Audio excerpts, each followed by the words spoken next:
What is happening, everybody? Welcome to a very special episode of Amazing Model Cars. Today, we're going to review the most expensive model I have, which is this Gallardo Supperleggera made by Autoart. So when we look at the front of this beautiful die-cast car, the first thing you'll notice are these lights, which are replicated perfectly off of the actual Supperleggera lights on a real Lamborghini, which I think look beautiful. There is the big bulb right up top there, and then there are all the little LEDs coming down. And they look beautiful on this Autoart model. Then in the middle, you'll notice the Lamborghini badge, which is done very nice. There is the word Lamborghini across the top, and then the bull in the middle. And it is a separate piece of metal. It is popping out, so that is a very good thing. When we come down to the splitter, you'll notice these two intakes, which unlike my other model cars, are actually fully perforated. You can see through to the gray background, I guess you could say, behind the intake, which would normally lead through the car. When you look at the wheels on this car, they are perfectly sculpted. From this view, it looks like the real Lamborghini wheel. They are made out of metal, as far as I can tell. The bolts are done terrifically, and the emblem, just like the one on the front of the car, looks beautiful. The brake discs go through the calipers, and the caliper says Lamborghini on it, just like it would on the real car. Then, when you look here, you can see this little intake, which doesn't look like much, but it is actually a hole in the car, which the intakes up front lead to in the real Supperleggera. You'll notice the Supperleggera stripe with the 3 Italian colors that goes all the way back to this big intake, which again is fully perforated. And it is done quite nice. It is matching up, and it's usually very hard to find cars where it matches up on the sides of the doors because the door opens. When you look right here, you'll see the LP 570-4 sticker, which, just like on the real car, is right above the little body line right in front of the rear wheel.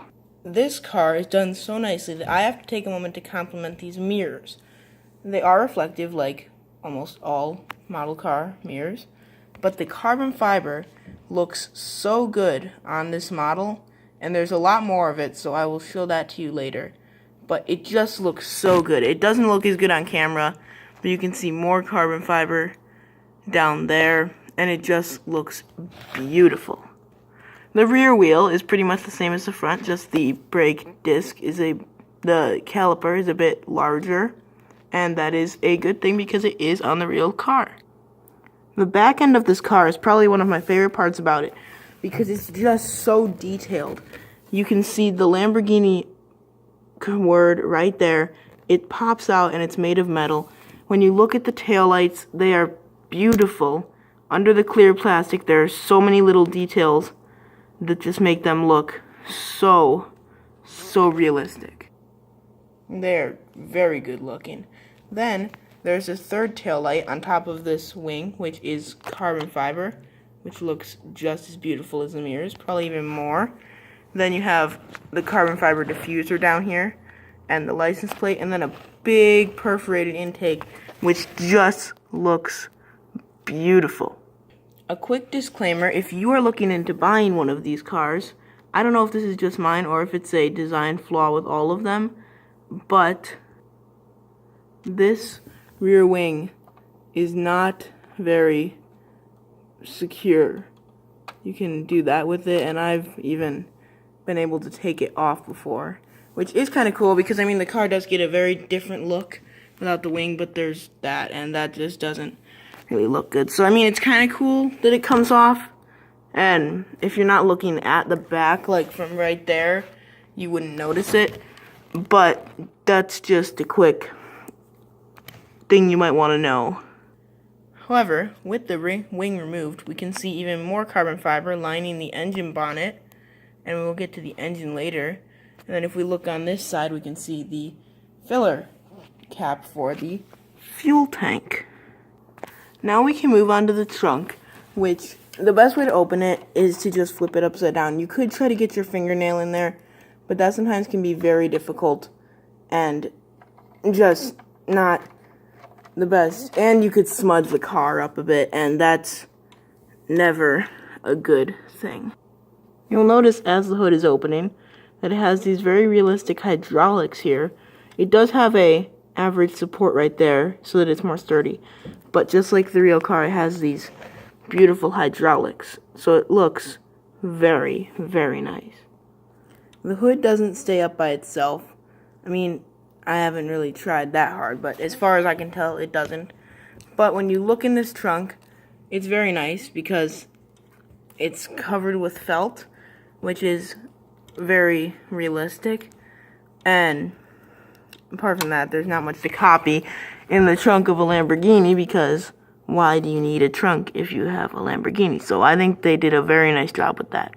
Now we can move on to the engine, which is much easier to open because you can simply just pull on the wing. Now you gotta make careful you don't pull it off, but you'll realize on this there is another hydraulic right there, and it looks very nice when it opens from up here also.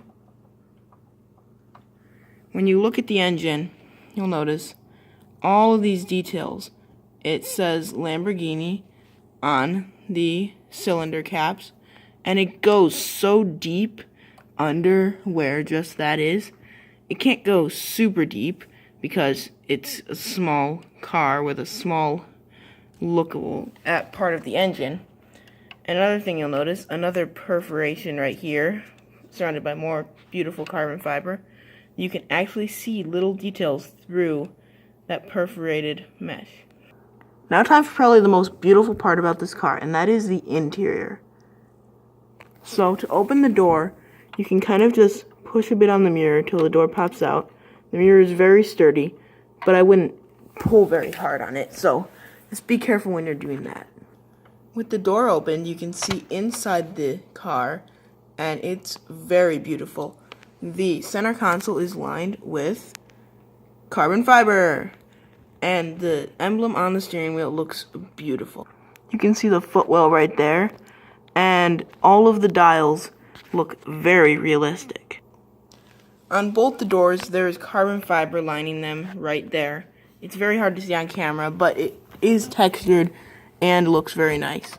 Now looking into the passenger side of the car, you can see that the floor is lined with felt, just like the trunk, and the console looks more realistic than ever.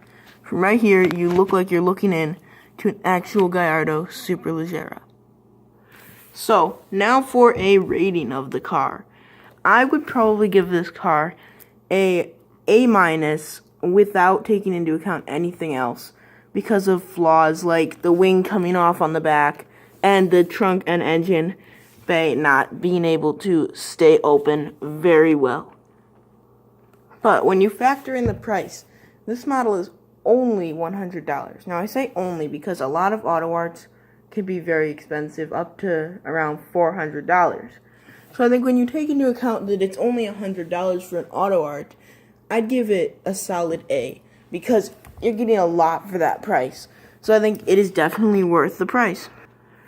If you are not subscribed, please do subscribe, like the video, and please post in the comments any other cars you'd like to see or what cars you think I should get. I'm already thinking about one, so you'll have to wait for that unboxing video. But it doesn't even have to be about model cars. You can just post in the comments, because I love to read your guys' comments.